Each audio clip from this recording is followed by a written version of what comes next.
The following was crowdfunded by the viewers of Tyranny Unmasked. If you would like to be a part of our next project, visit tyrannyunmasked.us for more information, or subscribe to stay in tune for more updates.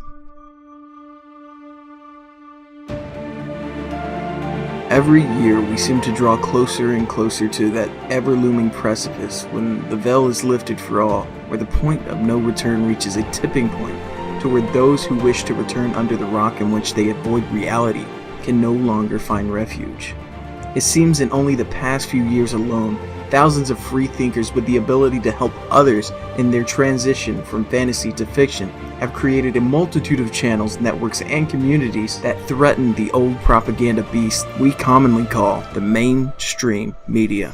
However, as this new challenger on the block continues to grow at what seems an unstoppable rate, the old beast, in a last-ditch effort to maintain its dominance and control over the ever-waking population, has begun to adapt in a way unforeseen by most.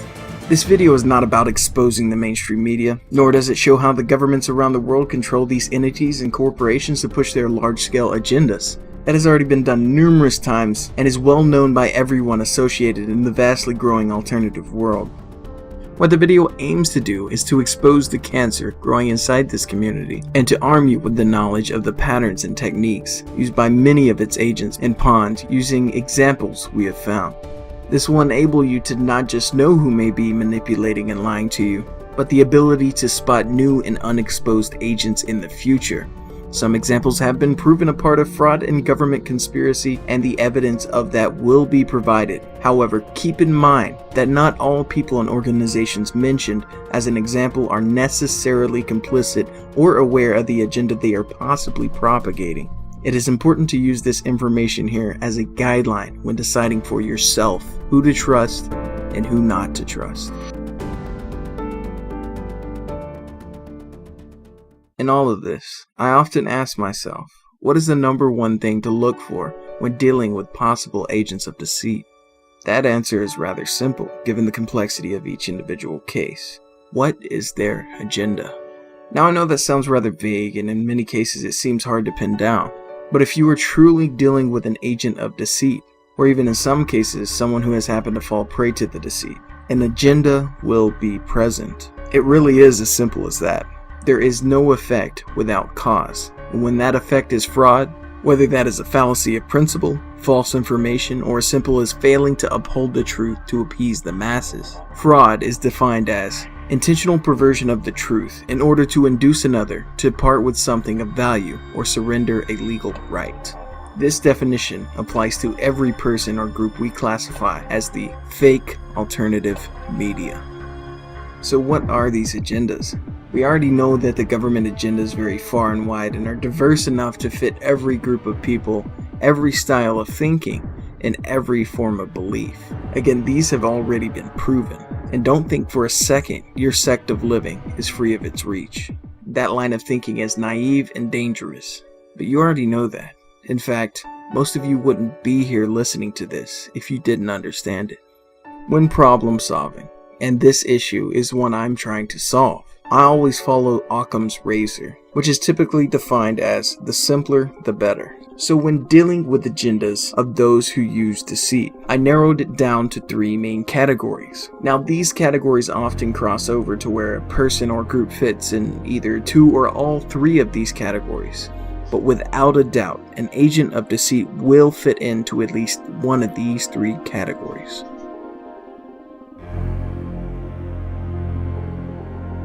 As most of you know, in 1967 the CIA coined the term conspiracy theory, made public in 1976 by Freedom of Information Act request for CIA document 1035-960.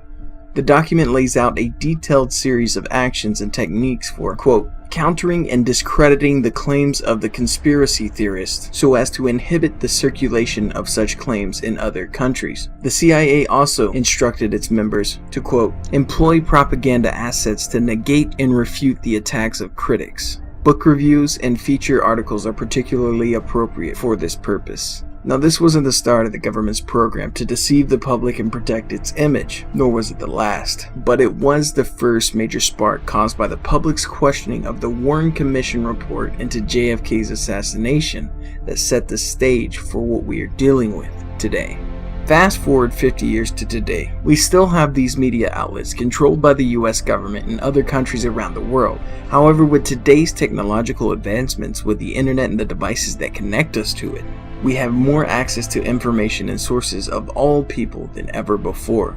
This has created a playing ground in which any and everyone can have a voice, leading to a majority rule scenario among common think people who share ideas free of the once government-controlled media outlets we were once confined to. In response, the government started to implement these same tactics used in the document 1035-960, adapting to the ever-changing environment to prolong its psychological grip on the population to continue its parasitism through the Federal Reserve, enforced by the military-industrial complex. This requires a majority complacency that can only continue if its host, the American people, remains unaware to the cancerous and criminal nature of its parasite. This first came in the form of debunkers, which, despite of the wealth of evidence in the truther community, claim the opposite and make it a goal to destroy the character of the truther. Now, when these debunkers first enter the community, they do so agreeing with most, if not all, of the commonly agreed upon facts as they grow their audience, such as 9/11 and the role the Zionists play in our government. Later, as they grow a substantial following with enough income to self-sustain, they then have a dramatic change of tune. I absolutely fully accept that, it seems very strong probability, if not close to certainty, that what happened on 9/11 is not the official events. And of course that would be completely consistent with war in the past. That would not shock me at all, that the official story was not the case. There's also some indications that the bombing of the World Trade Centers in 1992, I think it was, or 93, that was funded by and with the full knowledge of the FBI. There's simply no way that a steel structure could collapse based on a fire, right? I think steel melts at 1600 degrees, the fire never got that warm. So the idea that you need to somehow step around all of those confessions and go down this infinite twisty head rabbit hole of 9/11 conspiracy stuff is because you simply don't want to effect change against the government. You'd rather self-indulge your fantasies of paranoia and conspiracy theories. And so the idea that you need this in order to push back against the expansionist power state is ridiculous. You are discrediting the freedom movement by stepping around the confessed crimes of the state and trying to convict them on something that is like chasing Casper the Friendly Ghost in a tilt-a-whirl while strung up on acid and being beaten in the head by a monkey with sparklers in its fists. I know I've said some strong things, but I was pretty patient trying to get the evidence from you, but I think you're working against the cause that you claim. And I think you really need to revisit what it is that you're doing with the time that you have left in this world, because right now, pretty sure you're serving the enemy. IDF forces killed 3 more children last night during the ground offensive invasion of Gaza, which was cheered on by watching Israelis on rooftops who hollered and celebrated as the bombs fell, leading CNN journalist Diana Magnay to tweet, quote, "Israelis on hill above Sderot cheer as bombs land on Gaza. Threaten to destroy our car if I said a word wrong. Scum." The tweet was deleted about 20 minutes later. But why shouldn't the Israelis be proud of the terror that the Zionist state is raining down on Palestinians? After all, Israel is only defending itself, right? I mean, those 4 boys slaughtered on the beach playing football yesterday. Another legitimate act of self-defense. This is the geopolitical equivalent of a small child running up, kicking you in the balls, and then you responding by blowing the kid's brains out. Would that be a legitimate form of self-defense? How do you think that would fly in court? But hey, even if you think that butchering kids is a legitimate form of self-defense, can we at least refrain from applauding, cheering, and celebrating the murder of children? Okay, here we go. Usually this is a question we don't like to entertain because of obvious reasons, but we're going to answer it anyway because it's Ask Me Anything. England Rising in the UK says, what is your opinion on Jewish influence in the media? People who are obsessed with Jews controlling the world never seem to present any evidence. I mean, I read the news every day. I track the narratives that the mainstream media comes out with. I don't see a big Jewish influence. I mean, Jewish people aren't really that present. You don't really notice them anywhere. I don't believe in this Jewish conspiracy because nobody presents any real credible hardcore evidence that it's taking place. So, I mean, it is an obsession. I mean, that's why people avoid it, let's be honest, because it's an obsession that you don't want to be associated with, neo-Nazis and white supremacists. Smoking guns. There's over 500. You can type in the smoking guns of 9/11. You'll see different compilations, some 500, some 300, some 100. There, over 300 of them are absolutely iron-tight proof that the official story is a fable and that inside job is the only explanation. 9/11 was an inside job? Yes, 9/11 was an inside job. It was a staged event to launch the Iraq War. Every key person in the Bush administration and now in this next administration just so happen to be the sons and daughters of the founders of Israel and Mossad chiefs and people, and they're openly not even really U.S. citizens, and they openly are at the head of the table in anti-gun operations in the U.S., and I'm sick of it. I mean, Rahm Emanuel's been in the Israeli military. He gets up on news and says he's Israel first. But to now have Rahm Emanuel, whose father was one of the head terrorists that founded Israel, and Rahm Emanuel himself was in the Israeli military, Israeli intelligence, dual citizen.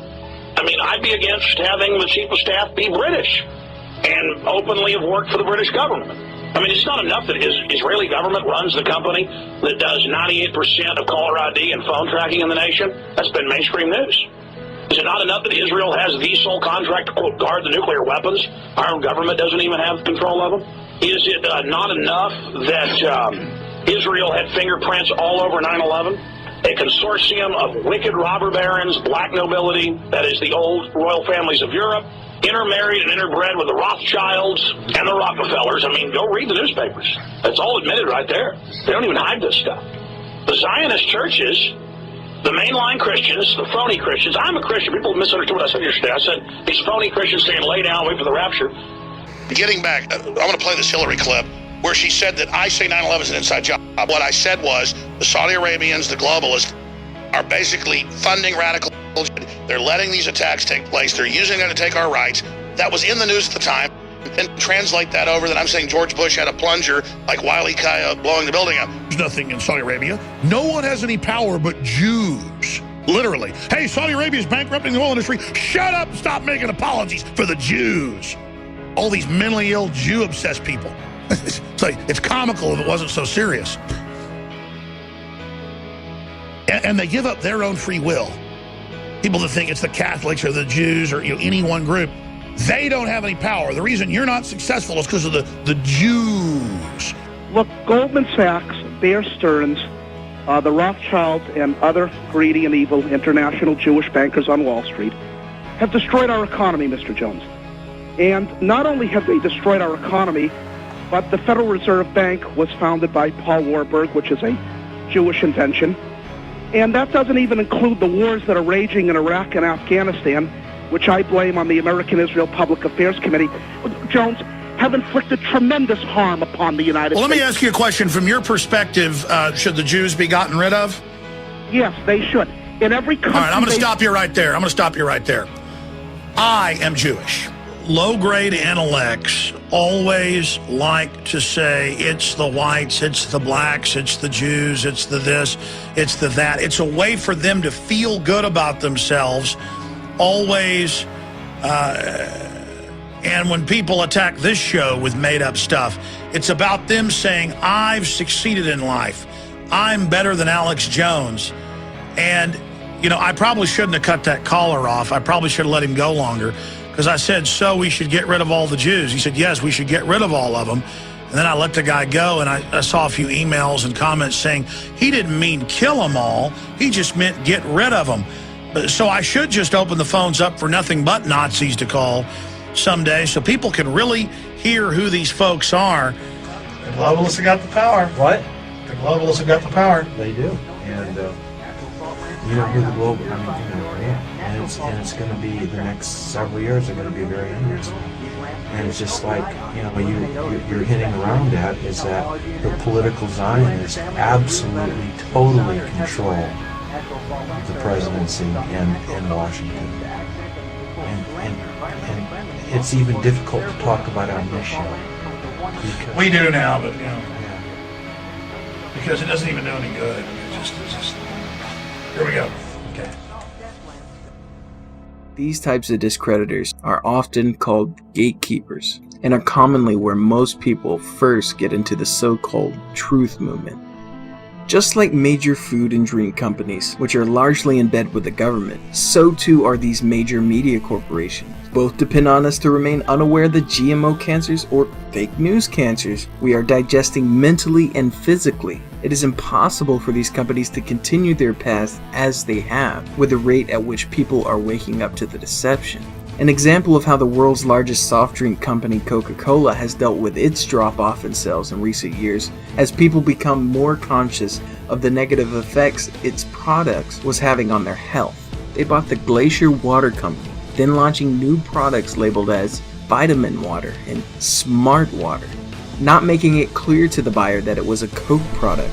This in turn allowed them to retain a percentage of the very same people who stopped drinking Coke, who were now under the impression that their drink was smart and healthy, when in reality it was just as bad as Coke, even in the case of Smart Water, in which the distillation process strips it of all nutrients, making it acidic, which over time causes cancer and other complications. This process is called customer recycling and is being used not only for food and drink and other products, but for major media corporations as well. For example, Alex Jones, or InfoWars, which happens to be a prime example in most cases, is an under-the-radar subsidiary of Time Warner.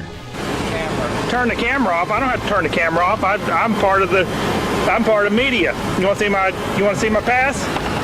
Yeah, you have one. Who do you work with? Can I see it? Do you mind if I take it? No, I do not want you taking my wallet. I just want to move your hand so I can see No, it. sir. I'm not going to take your wallet. Right there. Right there. You work for Time Warner Cable? Right there. Is that who you work for? I work for Alex Jones. Who do you work for? You work for President I work for InfoWars. Which happens to own CNN, which everyone knows is the mouthpiece of the CIA. Which starts to make sense when you realize that at least 6 members of Alex Jones's family were in or worked with the CIA. Alex Jones, from my understanding, his little operation, InfoWars, is owned by Time Warner Cable. And Time Warner Cable owns CNN. So it's like CNN has the mainstream audience here, and then they have the Alex Jones audience here. You have to understand how disinformation works. And how disinformation works is that you create media, a media outlet like Alex Jones, you fund them, you grow them, and you cultivate an audience, you cultivate a following. And then when you have that following, then you can control that following. And you can then focus on things like that red herring, the 28 pages, and ignore the Israeli evidence, you see? And so that's just like basically a way to control how people think. You know, the mainstream media in this country is owned lock, stock, and barrel. So is the alternative media. The alternative media is controlled lock, stock, and barrel. Luckily, there are many of us that see past this first layer of defense, even when these so-called truthers turn on us when we get too close to the truth.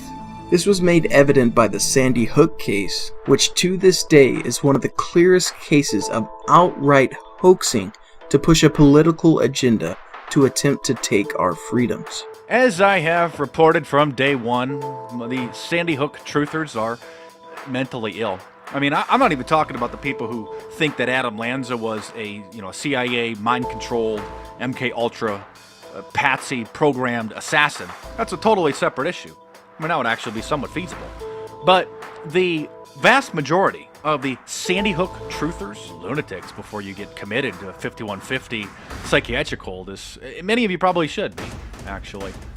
Now, anyone who was a part of exposing this hoax with real evidence was quickly attacked and had their videos taken down over and over. The best example of this was both Free Radio Revolution and Red Silver J, also known as Team Wake 'em Up, who in all cases had any video that gained traction and started to go viral removed on false grounds. It's funny how the only videos let through was spotty misinfo by InfoWars and other suspicious channels, which in turn led to other popular YouTube channels debunking their purposely incorrect claims, once again covering their ass. Following Sandy Hook, we had a rise in self-proclaimed truthers. Those for both good reasons and bad poured into YouTube, filling the web after every major publicized event with videos claiming that said event was a hoax. Now this created a problem for new people in the community. As often the case, these poorly researched and low quality claims oftentimes were off the mark and even outright wrong. This led for the open-minded but gullible to either give up and return to their coke mainstream media, or to spread the poorly researched content in good faith. It is in my personal belief that at least some of these people were paid trolls. However, regardless if they were or not, they can be some of the most destructive people to the image of real truthers. So with that in mind, we like to call these people useful idiots. Two good examples of this would be PK Truth, who is currently down, and Russian Vids. This truck that was going 5 miles per hour at the most, and the more you watch this, there's not a single person in front of this truck. What they did to add more drama to this, they had a stuntman on a motorbike. A stuntman on a motorbike supposedly trying to open the door, the passenger door of this truck. Have you heard of anything more ridiculous? I've covered the SpaceX deception for a very long time. Basically, from the very inception of so-called SpaceX, it's nothing more than smoke and mirrors. I'm not saying they don't launch a rocket into the sky, but of course it does not go into space. And also the landings are nothing more than CGI fabrications. But those are not the worst of it. In fact, what came next was to set the precedent of who people associate anyone who questioned the government with. These are the Flat Earthers.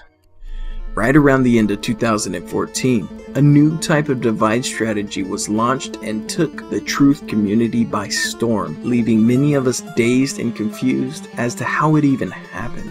It started out pretty harmless. Several new channels were questioning NASA, which has hidden key information for years from the public, and outright lied just like any government organization.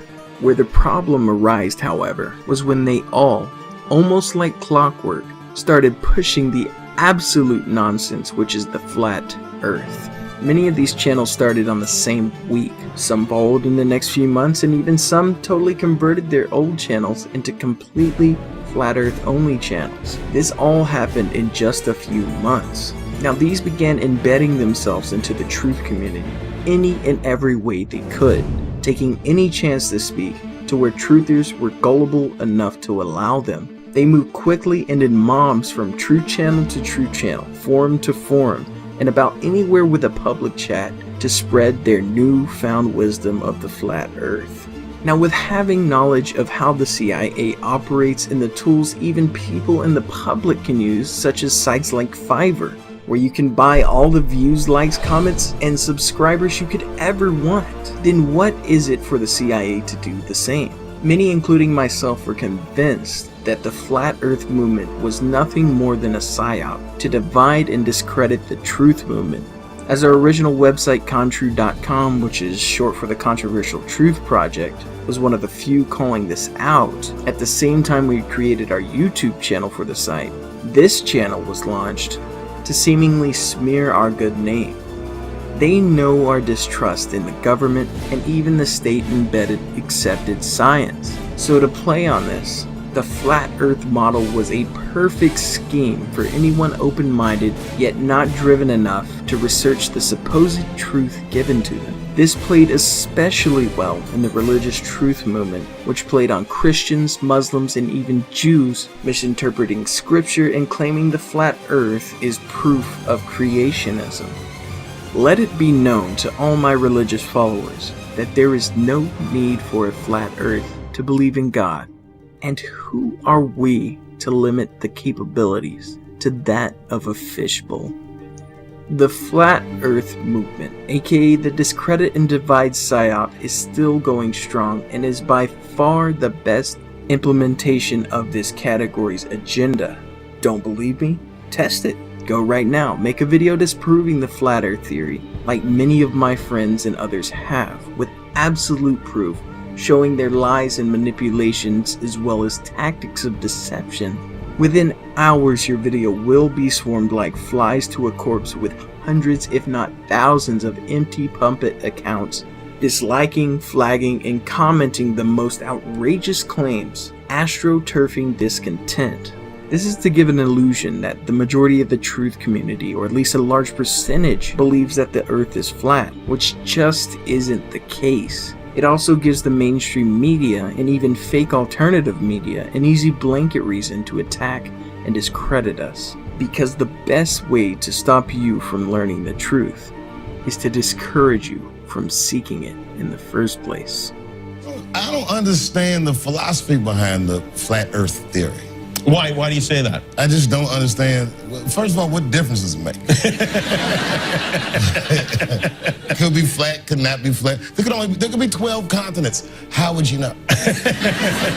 That shows, for anybody who wants to say that the fucking world is flat, that's fucking proof, motherfuckers. Well, you can see the curvature of the earth. Wow, Yeah. that's nuts. This is a real thing, okay? People actually believe that the earth is flat. They're called flat earthers. And what they believe is that the government has actually tricked people into thinking that the earth is round from the time you're a little kid. Okay, how do you explain actual satellite photos of Earth? Photoshop, editing. Okay, well, what about people who've actually traveled the entire globe? Just going in circles, not around the whole thing. I mean, I'm not gonna lie, this one is kind of hard to believe. Exactly. Why would the government want to lie about the shape of the Earth? See, that's exactly it. They're hiding the truth from us. A truth so mind-blowing that if people found out, the whole world would come to an end. And I am this close to figuring it out.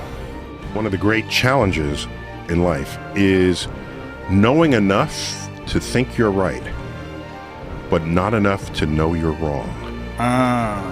Yeah. Well, that is a big problem with a lot of people that watch these YouTube videos. That's right? what it is. They say, oh, this is right. Oh my gosh. But they don't know enough to know why it's wrong. Well, this is what I want to talk to you about. What is it about people that there's this very compelling need to find something out that other people don't know, like the world is flat, like dinosaurs aren't real. Like that kind of stuff is very compelling to people. But this whole thing, it's just a symptom of a larger problem. There's a growing anti-intellectual strain in this country that it may be the beginning of the end of our informed democracy. Of course, in a free society, you can and should think whatever you want. If you want to think the world is flat, go right ahead. But if you think the world is flat and you have influence over others, as would successful rappers or even presidential candidates, then being wrong becomes being harmful to the health, the wealth, and the security of our citizens. There are some people who it is in their DNA, it is the way that they are wired to find something that's novel, something that's a little bit different, something that goes against the flow, and latch they onto gravitate towards it.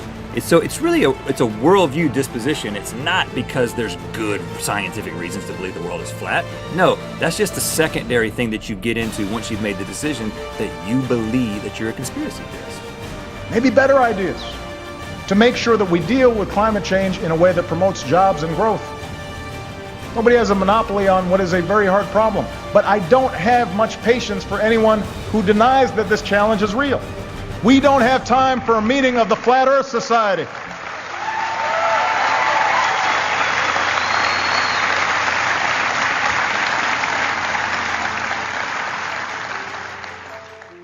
Now, it's not just the flat earth. In fact, there were dozens of similar topics that have popped up with similar fashion, such as Dino Hoax, Mandela Effect, and even the giant tree conspiracy that claims many mountains are giant fossilized tree stumps. These, just like the Flat Earth PSYOP, play the same role and have similar aggressive followings that shut down all discussion on truther forums. So you may be wondering who are the major players in this and who to watch out for. It's simple. If they push the flat earth and similar theories that have been proven a PSYOP, stay away. If you're subscribed to my channel and believe the earth is flat, this channel is not for you. You have been fooled and need to sit down and reevaluate who you have put your trust into. You were just falling into the trap that's been laid for you. But before you unsubscribe and dislike this video, leaving a copy and paste comment, consider this. What did you ever expect to achieve with the Flat Earth movement? What positive change, even if it were true, would it make? The answer is this. No matter the shape of the world, you and me are still stuck on it, being oppressed by tyrannical governments. And even if you are right, it only benefits the governments that enslave you. That is the truth.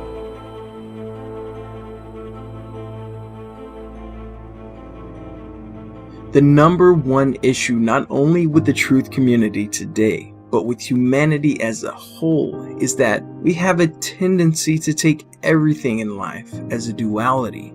This urge to make everything in every situation into black and white is the reason we are in this situation in the first place. There is either a right way or a wrong way. No, that simply is not true. There is always a large number of ways to solve a problem, some more efficient than others in certain situations. However, in another situation, another way might work better. I know I sound like I'm badgering and that you already know this, but so many of us fail to understand that this applies to most things we face in life.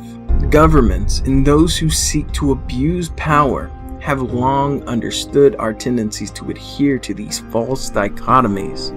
This is why the Founding Fathers made it so clear in the case of parties in government that, quote, however, political parties may now and then answer popular ends, they are likely in the course of time and things to become potent engines in which cunning, ambitious, and unprincipled men will be enabled to subvert the power of the people to usurp themselves the reins of government, destroying afterwards the very engines which have lifted them to unjust dominion. This was stated by George Washington in his farewell address, where he also stated 9 more times that political parties will lead to corruption. He wasn't the only one. Almost every major signer of the Constitution expressly made it clear of their fear of the United States divided into parties.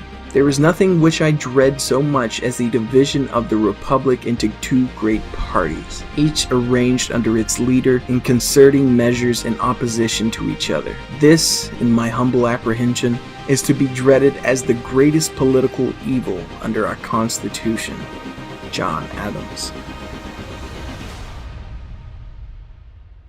As everyone knows, America is basically a 2-party system. What people don't know in many cases is that this system is put in place to keep us divided and prolong an illusion of choice. This is called the left-right paradigm. The same system is at work in the alternative media, keeping us divided on points that will never advance our cause and only disrupts any progress we make. This is done first by quickly establishing a line between certain key topics. For example, the recent riots in Charlottesville, Virginia, where you had the proven paid Black Lives Matter versus the likely paid for neo-Nazis who were carrying Nazi flags that they just bought off of Amazon from China.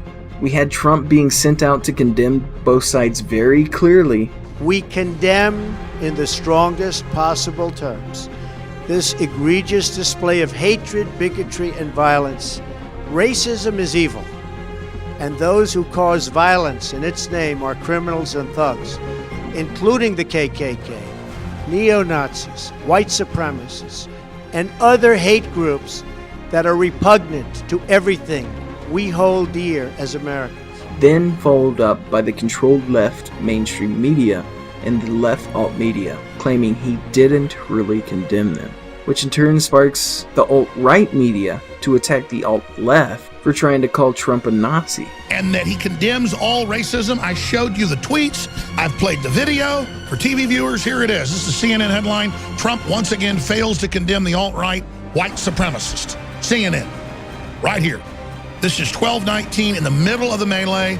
We all must be united and condemn all that hate stands for. There is no place for this kind of violence in America. Let's come together as one. Which in turn reassures the followers of the left of their biases that the right is truly racist. These types of events are to create a heated and divided atmosphere to keep the people fighting each other rather than fighting their oppressors. All sides, including neo-Nazis, progressives, liberals, Republicans, and socialists, are all still forms of socialism, and all forms have been responsible for the killings of millions of people. This is true for a large portion of the alternative media. In fact, this category composes the majority of the agents of deceit, as well as those who fall for the trap of the left-right paradigm.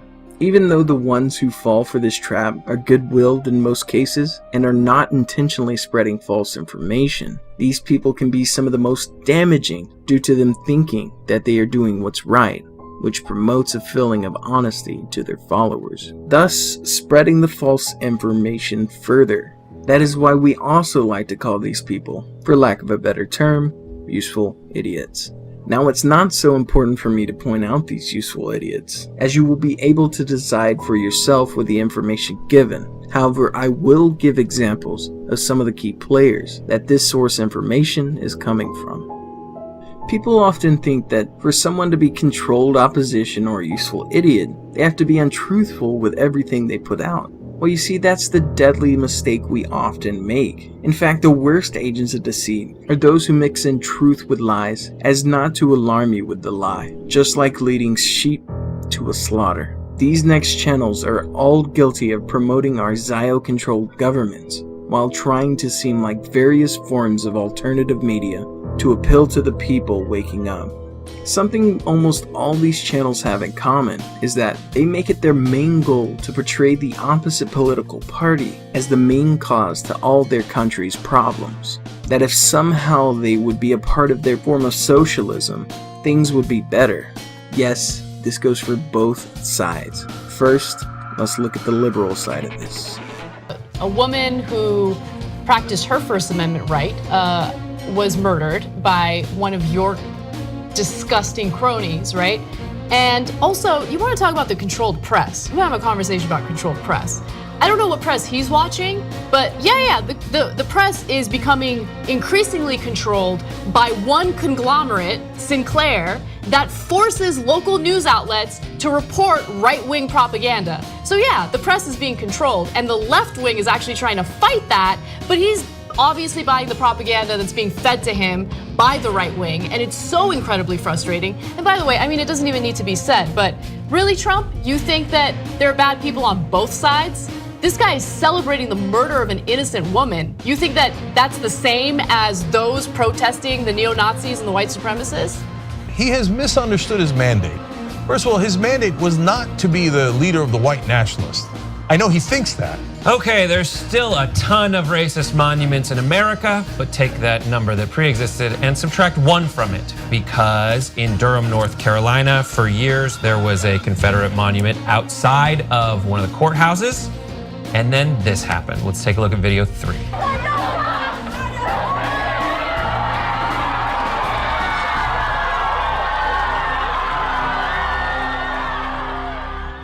Something to be noted about the Young Turks is that it was a group of socialists that took over the Ottoman Empire and carried out the Armenian genocide, which killed around 1 million Armenians, give or take, from 1915 to 1918.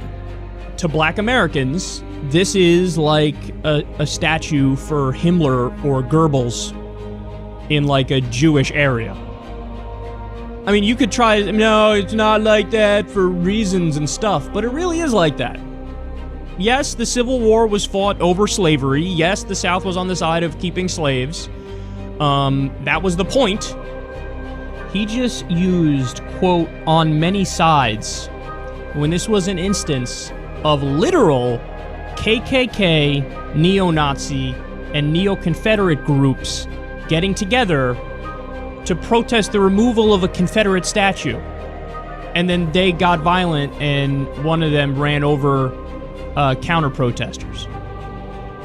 No, this is not an instance of on both sides. This is not an instance, oh, what are you gonna do? Hey! Who knows? Maybe the KKK guys and the neo-Nazi guys weren't the aggressors. I agree with many of Secular Talk's videos, but he is still a part of the left-right paradigm.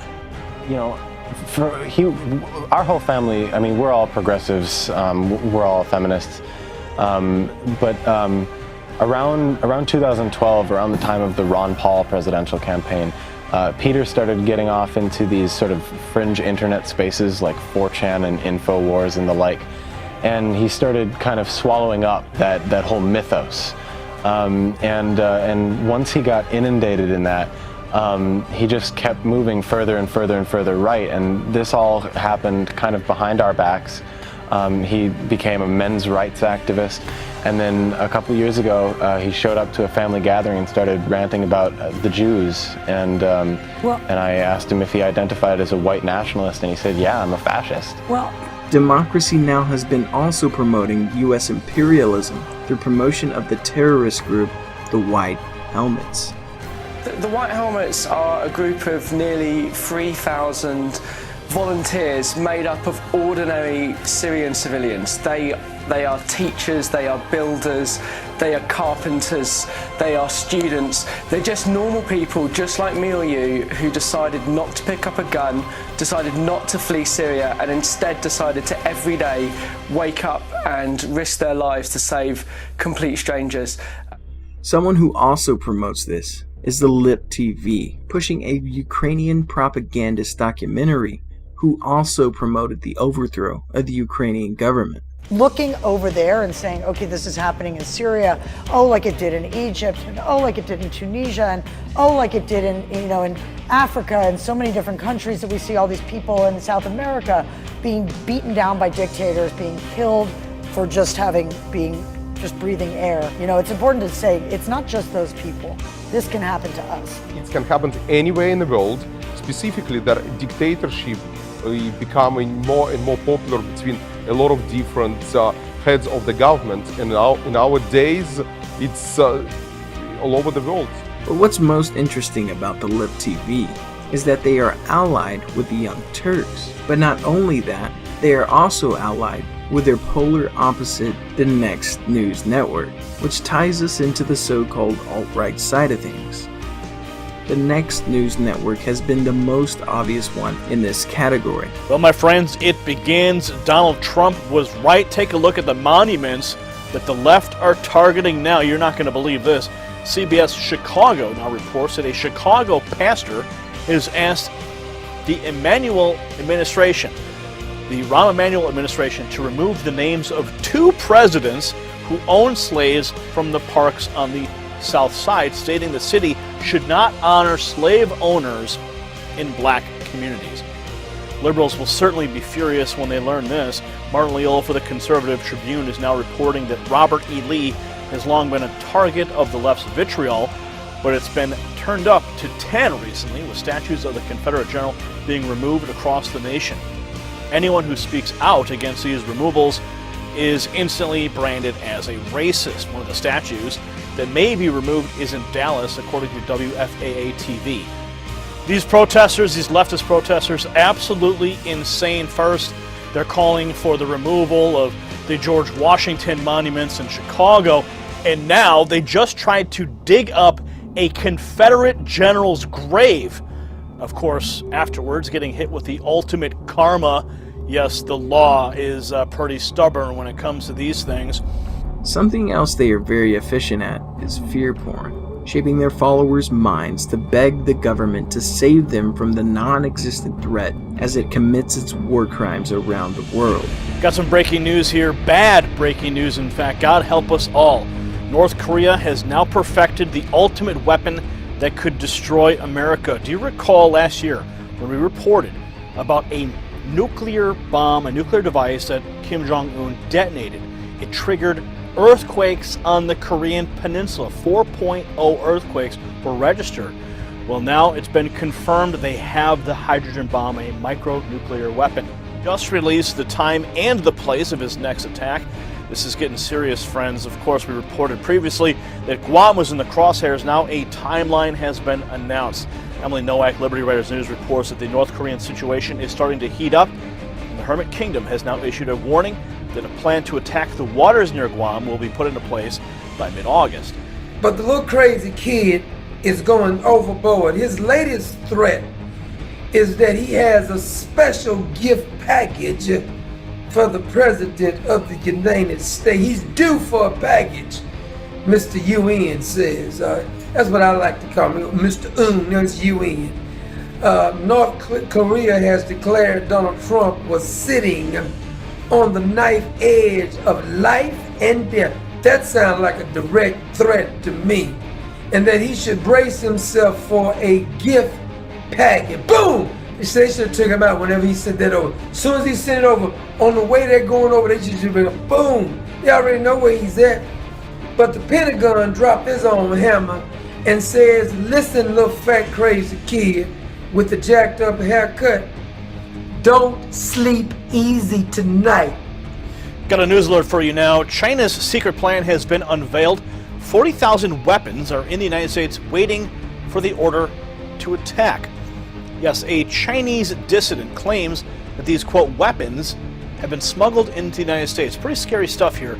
Tiffany Gray, the Conservative Tribune, reports that a billionaire Chinese businessman, he's broken his ties with Beijing, now going public with what he says is a secret Chinese plan that has brought thousands of intelligence officers into the United States with the goal of enlisting thousands of more recruits inside the country. That's according to a bombshell new report. This is not very good news, my friends. Right after Trump ordered his top brass to push China, the Chinese decided to make matters much worse. We're talking about the South China Sea here, friends. Simon Diner at the Washington Compost reports that China's military vowed on Monday to step up air and sea patrols after an American warship sailed near a disputed island in the South China Sea in what Beijing has now called a serious political and military provocation. Well, it looks like the Chinese have a new toy, an invisible new weapon that could change warfare forever, folks. Benjamin Arif for the Conservative Tribune is now reporting that technology often changes the face of war. Developments such as the airplane and the machine gun dramatically affected how World War I was fought, while aircraft carriers played a key role in World War II, and then the helicopter came of age in Korea and Vietnam. They report here that chillingly, a new invisible Chinese weapon could potentially change warfare again, and the United States may be falling behind. As stated here, a report by News Corp Australia indicates that China has perfected an ultra-fast propulsion system that could send missiles at speeds so fast they would be extremely difficult to detect and even defeat, virtually invisible to current missile defense systems. The Next News Network is not alone in this fear porn trend. In fact, it's rather common. I often get the title of fear porn or fear queen or sensationalist. 10,000 North Koreas have been admitted into the USA. Fears many are military sleeper cells preparing to attack. The Canadian Public Health Agency is telling their citizens, specifically their funeral homes, to prepare for a mass pandemic. Or I think they're simply telling them to prepare for mass deaths. Kim Jong-un issued his own warning back to Donald Trump saying, we are going to nuke Guam. That's a direct threat. Now we all know that Kim Jong-un is a bit of a pistol and a firecracker ready to go off, but it seems that tensions are heating beyond a boiling point and something is going to break down. Hey everybody, my name is Chad Buxom with Alternative Media Television, and we're doing a limited time offer of 20% off our AMTV Elite Bug Out bags. It has water, it has food, it has dozens of other survival kits inside that will guide you and help you in any survival emergency. Please go on to amtvmedia.com, go into our store, receive 20% off our Elite Bug Out bag, 20% off of $150 for a limited time offer. Hey everybody, welcome to AMTV, Alternative Media Television. My name is Chad Buxom. Right now, as Americans, we all need to be united. And North Korea releasing some chilling details to attack Americans in Guam as Secretary Mattis warns North Korea not to invite the destruction of its people. Now, the first question that you're probably going to ask is, Christopher, how serious do you think this risk is? I think it's very, very serious. Very, very serious. In fact, I was probably one of the first people to warn about the imminent North Korean threat years ago. I mean, I told you that North Korea had the capability to launch an EMP, which could bring down the entire grid. the entire internet, and frankly, to use Donald Trump's words, wipe out somewhere near, God forbid, 80-90% of the global population. People laughed. People cackled. Another very important update, questionably probably the biggest update I've ever given. And I know I always say that in the history of this channel. And they can hit every major U.S. city in the country and potentially wipe out millions of people. There is an effort to lull the American people into believing that the dictator in North Korea is such a screw-up that he could not possibly develop a deliverable nuclear weapons that could annihilate this country. Is that a chance that you want to take? It's not a chance that I want to take. And therefore, I sleep a little better knowing that Donald Trump is in the White House, because he will not draw a line in the sand and watch our adversaries cover it, sitting back helplessly and doing nothing. Ladies and gentlemen, every major military historical analyst out there agrees the last 4 years that the world has entered the most dangerous period in human existence. We have the Atlantean hour. Whether the legend of Atlantis was true or not, we have the Atlantean power now to destroy ourselves many times over. That is an incontrovertible fact.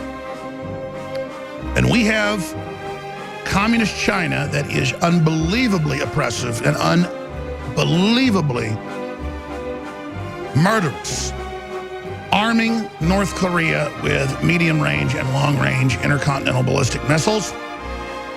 And we have Bill Clinton and Hillary Clinton and Laura Allen Hughes in 1995, 96, and 97, illegally transferring the technology to communist China.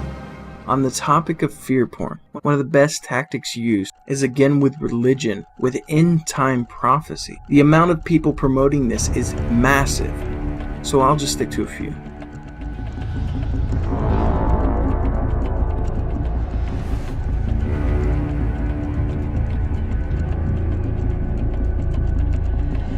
The Feast of Trumpets 2017 will begin in the evening of Wednesday, September 20th, and ends in the evening of Friday, September 22nd. This is a high watch time for the rapture of the church. As a sign of his coming and the end of the age, Jesus declares this in Luke 21:25, "And there will be signs in the sun, in the moon, and in the stars, and on the earth distress of nations with perplexity, the sea and the waves roaring."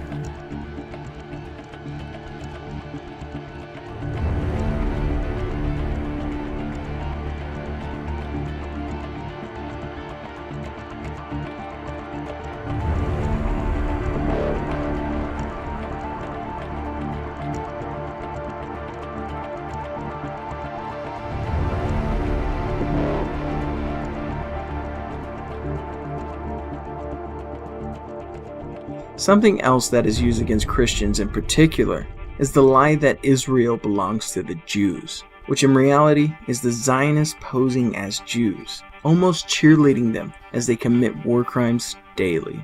Donald Trump is going to war for Israel. For Israel. The most incredible things are happening. Never before has a president been so incredibly pro-Israel.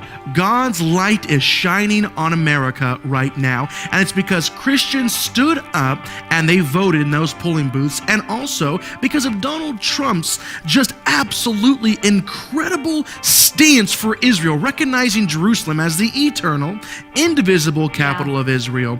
Now, this is what happened recently. I'm sure you saw this particular news story. We want to talk about it, and we're going to talk about what Trump did afterwards. But did you know that literally hours before Donald Trump on January 20th was sworn in at the inauguration to officially become the President of the United States, hours before that, President Barack Obama, he literally sent $221 million to the Palestinians, the terrorists. Folks at home know that I'm a Christian. Jews, Christians, and Muslims watching, that very place will mean something to you if you are a person of faith. That gold dome behind me is what is the holiest place for Jews, but they're not allowed to go there. And in a weird twist of fate, they've actually forbidden themselves in order not to piss off the Muslims and start a world war. I'm in southern Israel right now, and these fields behind me are the only thing that is separating me from the most volatile region in the entire country. What you're looking at behind me, that's the Gaza Strip. Now I want to tell you a little bit about what happens behind me and in front of me, because of course we're so close to these front lines. What you're looking at is about 350 square kilometers of land that's populated by some 2 million Muslims, Arabs, Palestinians, and they are governed and secured by a terrorist group that they democratically elected called Hamas. These fields, they are run by people who have a kibbutz. These people on the kibbutz are essentially trained as first-line responders for when mortar and missiles are fired into Israel. Now, about 3 kilometers behind my cameraman is the town of Sderot.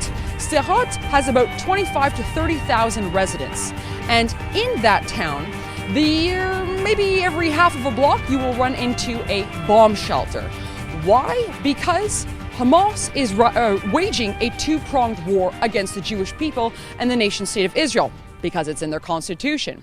Funny thing about rebel media is, even though we have already exposed them as Zionist shills before, it seems as recently they began to have trouble in paradise as all of their members left, exposing the head Ezra Levant as a money-grabbing scam artist. Which leads us to our last category. It is important to note that asking for monetary support or even making profits off of journalistic work in this field is perfectly fine and doesn't inherently make you a scammer or a shill. People have to live, and we have to be able to compete with their larger media companies. However, being in this line of work for the sole purpose of making profit almost always leads to non-principled actions and a manipulation of facts and stories that best benefit your pocketbook. In the recent example of rebel media, a former co-worker came out giving some very clear cases of Rebel extorting its followers for cash. The Rebel presents itself as a crowdfunding source of real news, conservative commentary, and the other side of the story. But the more I learned, the harder it is to believe that Rebel is actually nothing more than making money. The Rebel makes enough from its shows to cover its costs, and apparently it even makes more from backers on top of that. So what on earth does it need with your money? The thing is, when you donate to a Rebel campaign, you're actually giving money to a business, not a charity. While the Rebel does spend a huge amount on lawyers, billboards, and URLs, this is nothing compared to what is actually coming in. These are simply tools to boost donations. See, emails are key for them. At the Rebel, you're put under immense pressure to create petitions and to turn stories into campaigns. Over and over, Ezra would drill into us the importance of collecting email addresses. To sign our petition. And chip in 10, 20, 50 bucks to sign our petition. I've set up a petition. Sign our petition. You go to firebob.ca. Sign our petition. To sign the petition. Sign our petition now. And sign your name right now. We've started a petition. I've set up a petition. Sign our petition. Please sign our petition. We're launching a petition. Sign the petition. I want you to go to refugeepause.ca right now and sign our petition. I say we start a petition. And sign my petition. You to sign our petition. Will you sign my petition? Sign our petition. Sign our petition. And we're asking you to sign it. You to sign that petition. It's more than 10,000 Albertans have signed our petition already. We're well on our way to our goal of 100,000. Sign our petition. And sign our petition. And sign our petition. They can't stop us. Even once boasting over dinner how easy it was to use a website called Nation Builder to send 100,000 people an email asking for money, without the media or the public knowing anything about it.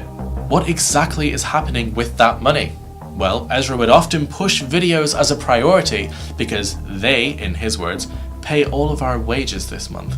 As if Rebel didn't already make hundreds of thousands without donations. So, say you're donating to help 60,000 families made homeless by wildfires, or to cover the legal fees for a young rape victim, or to create a documentary about Christians facing persecution and violence in Iraq. Well, where does your money go? Here's the thing, no one really knows. When the Rebel asked for money that it already had for the Israel trip, what exactly was that money for? When Laura Loomer was arrested in New York, Ezra had already set up a donation page for legal fees. And that was before she even stormed the stage. When Rebel said it needed $25,000 to make a documentary about Iraqi Christians, the documentary never happened. Instead, the Rebel produced a series of 2-camera pieces from Iraq asking for money. I was even told the videographers weren't even allowed to get out of their car to gather footage, as that wouldn't directly make money. And now the rumour is that the Canadian Revenue Agency are about to audit the crap out of Rebel Media fundraising, on suspicion that the money is going to pay Ezra's own hefty legal fees. It is also important to note that this guy, just in case you're following him on YouTube, is also extorting Rebel Media for the same cash in an attempt to branch off and create a liberal truther channel. I am prepared to give you and Kaylin a very nominal sum to sign a second confidentiality. So don't go that road. Launch yourselves as independent. Be totally positive like 47. Hey guys, we had a great run with the Rebel, but now we're doing something even better. We're going independent. We're going to do whatever we want. We're going to do this. We're going to do that. You love this, you love this stuff. Don't even mention it. Don't do it. I will PayPal to you right fucking now. I have the PayPal money on my phone and have it in your account in 90 seconds. So keep that in mind. One of the most cancerous examples of this category is David Seaman. David Seaman came onto the scene in 2007 when working for Jezebel Media Company, where he was fired for his, quote, self-promotion and pulling fake stunts such as the Free Paris Hilton protest. The editor later chatted with him, and after his firing, to where he went on to state he admired, quote, self-promotional whore Cindy Sheehan, who used the death of her son to become famous. After being fired, David went out to drinks with his editor, and this is a quote she got from the conversation. "No one reports civilian casualties in Iraq," he mused. "Why don't they do that? Why is it always how many Americans got killed?" Civilian casualties, he explained, that was the type of issue he wanted to use his self-promotional instincts to spotlight. Like, one of my chapters is on Cindy Sheehan. She's the type of self-promotional whore who really came from nowhere. She was nobody special, but she became this powerful person. Really makes this fascinating is who he mentions, which is Cindy Sheehan. Cindy Sheehan, who David calls a publicity whore, became famous after her son was allegedly killed in Iraq. After that, she became a major peace activist and ended up writing 3 books about it. She also shows all the signs of being controlled opposition, which is also interesting in respect to David. He later went on to write a book called Dirty Little Secrets of Buzz, where he lays out how anyone can become rich and famous if they protest and sensationalize something, if it's not true, even if it's not what they believe in, or even if they possibly have to make it up. So after David was fired from Jezebel, How to Be a Publicity Whore became Dirty Little Secrets of Buzz, which David published, and you can still find a preview for on Google Books. In this book, David describes himself as, among other things, the founder of Shutterline Interactive, a vehicle for rapidly deploying new publicity stunts. And let me just give you a few highlights that stood out from this preview. Secret number 1, fame and glory, for the company or for yourself. Secret number 2, be outrageous or die. And he references Ann Coulter and says that crazy sells. Secret number 55, sincerity, I really mean it. And here's just from a list of secrets. The first on the list, create real outrage. Then, build loyalty at any cost, even if it means less privacy. Be seen as a controversial expert, not an average Joe. Remain down to earth, or at least fake humility. One of the cool things, actually, is if you do something in the real world and then you put it online, it has even more authenticity. So even if 20 people saw you at Times Square protesting, and you put it online, a couple million people can see it, because they're going to refer to their friends. And the great thing about controversy, you know, I would protest gravity if I thought it was going to get me buzz. After poor success with this book, he later decided to run for Congress in 2012, launching an Ask Me Anything AMA on Reddit with the intention of raising funds. After raising enough money, he then promptly dropped out, if he even applied for the race like he said to begin with. A few years back, David carried out a fake run for Congress on Reddit, even taking illegal campaign donations which were never accounted for after it was revealed that he wasn't really running for Congress. He originally said he was running in 2012 and began collecting donations, but when the details became hazy, he started saying he was running in 2014. He got thoroughly educated by some Redditors about just how unprepared he was for what he was saying he intended to do if he were to win his run for Congress. Later, when pressed about providing proof and evidence of where the campaign donations were appropriated to, David had a public mental breakdown on Twitter in which he threatened to commit suicide, and he never did provide the proof of where those campaign funds went. He dropped out of the race less than 2 months after he said he was running. We later find Seaman showing up on the Joe Rogan podcast as a political cryptocurrency expert, where as soon as Bitcoin goes down in stocks, Seaman used the fact that it was let go to create buzz. It's like the people who are online buying Bitcoin and developing these other coins are creating more of a revolution than anybody in the Trader Joe's on a Tuesday. The guy didn't have me on. He stopped replying to my emails and text messages years ago. When Bitcoin was in the 200s, he didn't have me on to explain to people why it was being attacked and why it would persevere. We later saw the same thing when he was freelancing for the Washington Post. He started writing articles about Hillary Clinton's health, knowing full well that the Post would pull his article, to where he created his buzz saying they fired him, which is not true, being that he was working for free and only one of his articles was removed, leaving his profile online. So that was David last August 28th, explaining how he had his publishing privileges revoked at the Huffington Post after posting a few articles about Hillary's health. Now, I really should point out that David gives the impression that he was fired, and the title for this video, Huffington Post terminated me for questioning Hillary's health, might lead you to believe that he was a staff writer for the Huffington Post, when in fact, just like almost every one of their contributors, he was almost certainly an unpaid blogger, which is what Huffington Post uses for their content, and the writers are happy to work for free because they get the platform to get exposure. So David was not fired from the Huffington Post, and in fact he still has a profile up on the Huffington Post with all of the rest of his articles. He then used this buzz to build up his YouTube following. So I thought I'd clear that up first, and now I'll show you what that event, getting booted off the Huffington Post, did for his YouTube channel. This is from socialblade.com, which has publicly available statistics for YouTube channels, and this is David's channel. I'm going to show you this chart here that shows monthly views and monthly subscribers, and you can see he didn't have much going on all the way through July of last year.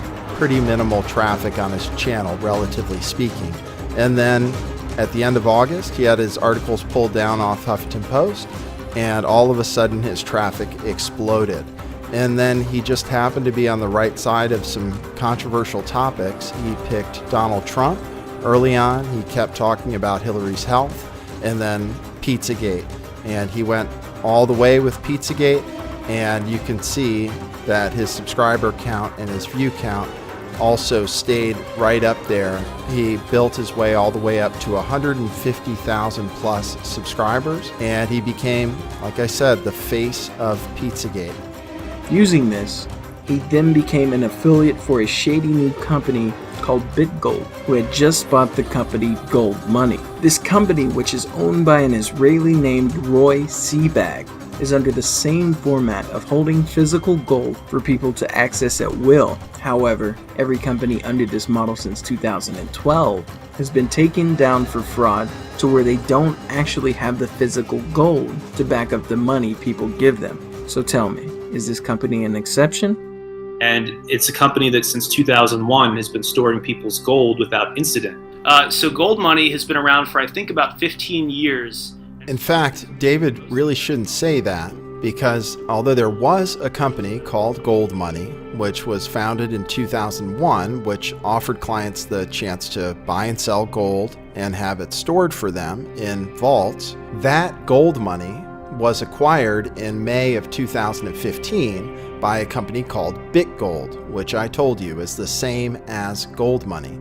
But what that means is that gold money has not been around for 15 years. Gold money has been around for a couple of years, ever since BitGold purchased gold money and became Gold Money Inc. The old gold money was recognized as a pretty reliable service, actually, and they'd been around longer than anybody else doing what they're doing. Let me tell you a little bit about BitGold. BitGold went public on the Toronto Stock Exchange on May 13th, 2015. The founder and CEO of BitGold, as well as over 50% shareholder, is a 31-year-old Israeli named Roy Sebag. Now, Roy doesn't seem to have any post-secondary education, and he has a relatively mysterious background. Roy talked in pretty general terms there, so I'll try to explain what the BitGold concept was as far as Roy Sebag was concerned.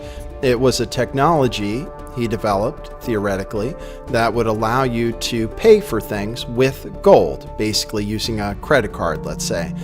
In order to do that, things would have to be priced in gold rather than the local currency because it wouldn't have to do with any conversion.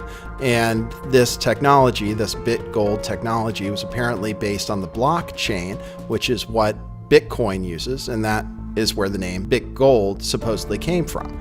So that's the company as it existed before it went public. Oh, there is one more thing I should probably tell you about BitGold. It is not a new idea to have a digital gold payment system. If somebody had the idea before, then how did they do with it? Well, this article from Bitcoin Magazine tells us. Says every single quote-unquote digital gold company that has come before BitGold has either been charged by law enforcement or shut down on its own volition due to financial regulations.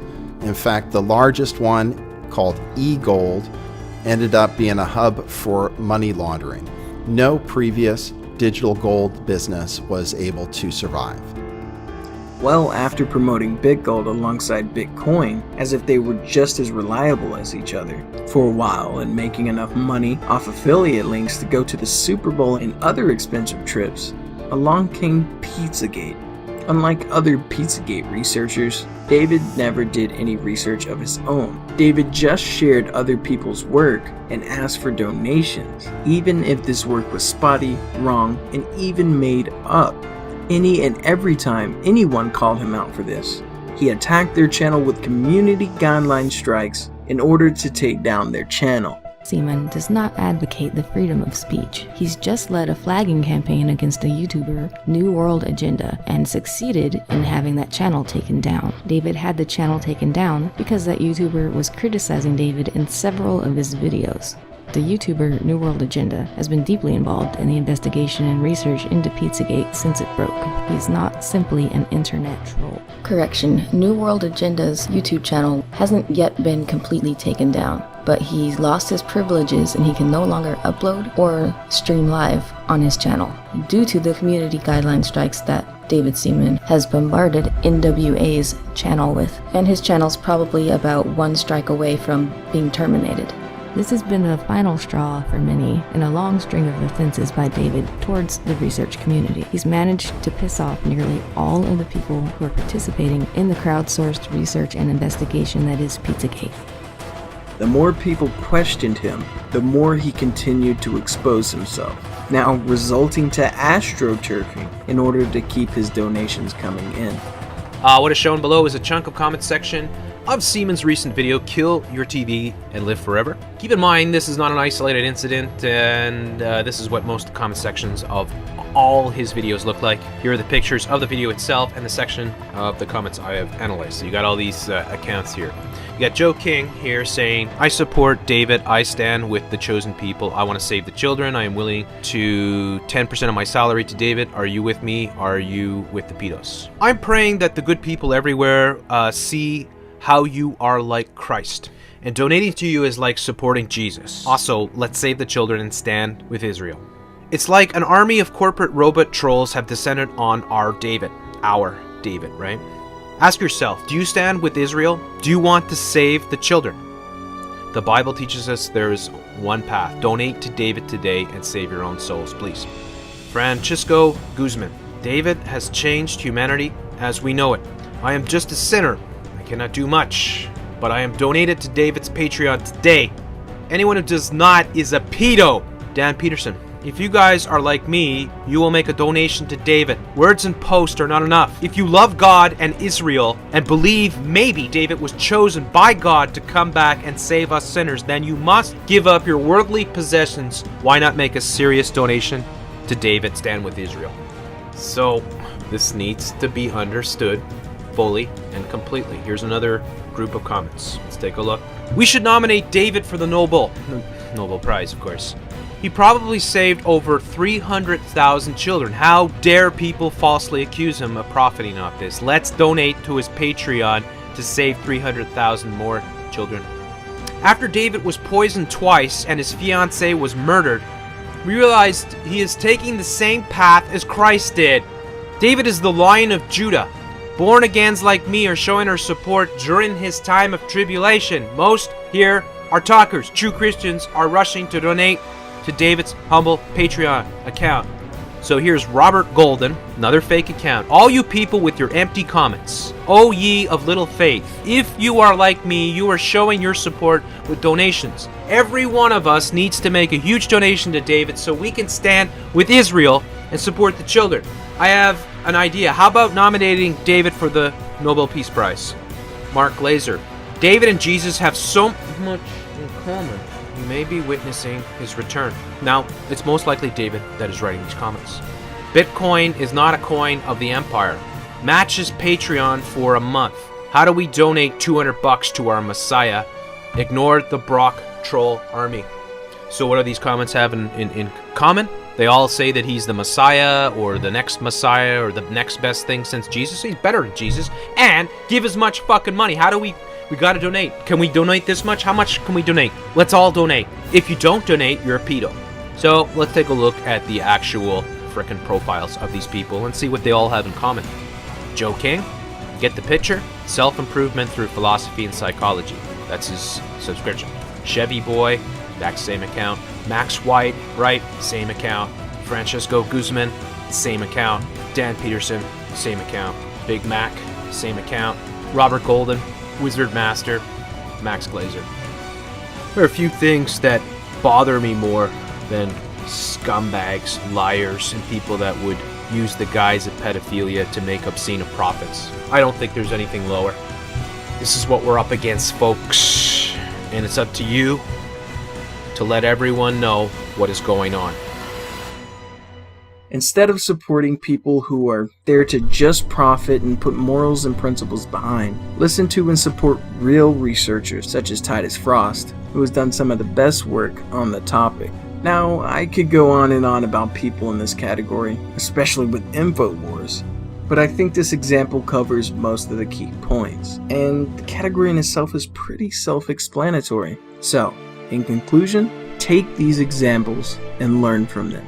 Don't force yourself to rely on people like me to expose these people when you have the common sense and knowledgeability to do it for yourself. Do your own research and become free of the traps society has laid down before you, because before you can trust anyone else, you must first trust in yourself. Continue to keep your eyes open, and as always, this has been Tyranny Unmasked.